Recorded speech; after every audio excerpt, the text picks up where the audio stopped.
At the northern end of the enfilade of staterooms at Wentworth Woodhouse is a large library. It's an elegant room with a spectacular ceiling featuring the griffins which form part of the family heraldry.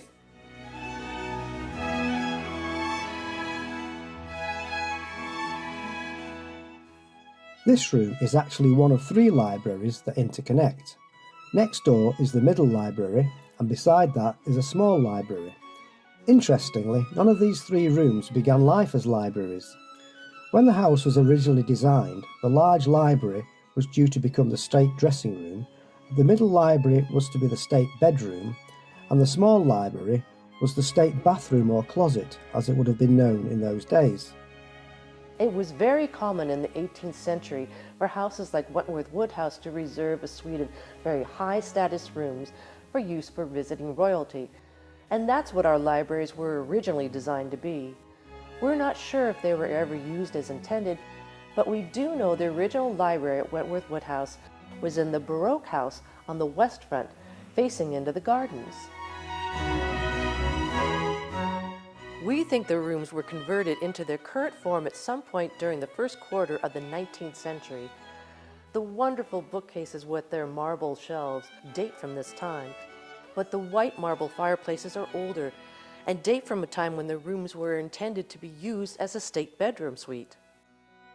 One clue to this is the fact that the 2 larger libraries have matching fireplaces, implying that the 2 rooms had a similar function. The fireplaces were part of the decorative scheme that tied the 2 rooms together.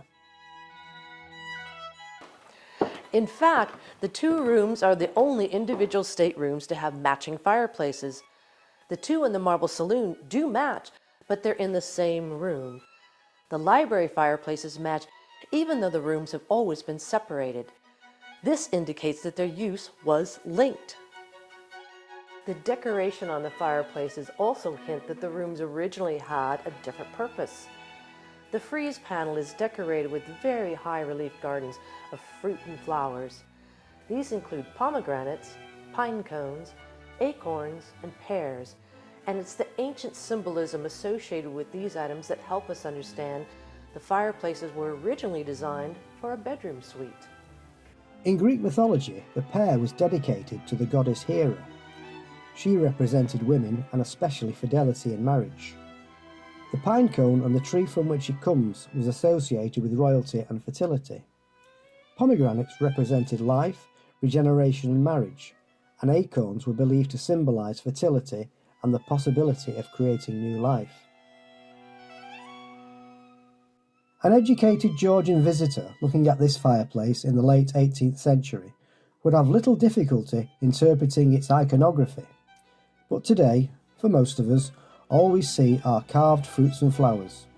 However, the carvings contain meaning, and this helps us to identify what these rooms were intended to be used for. In addition to the carved frieze, the fireplaces featured deeply carved acanthus scrolls down each of their legs.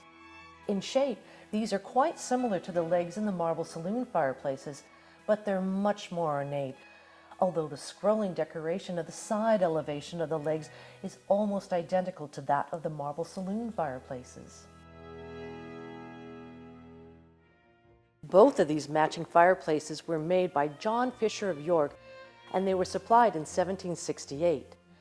John Fisher made several other fireplaces for Wentworth Woodhouse, including the one in the state dining room next door to the large library and the one in the green dining room, which formed part of the family's private apartments.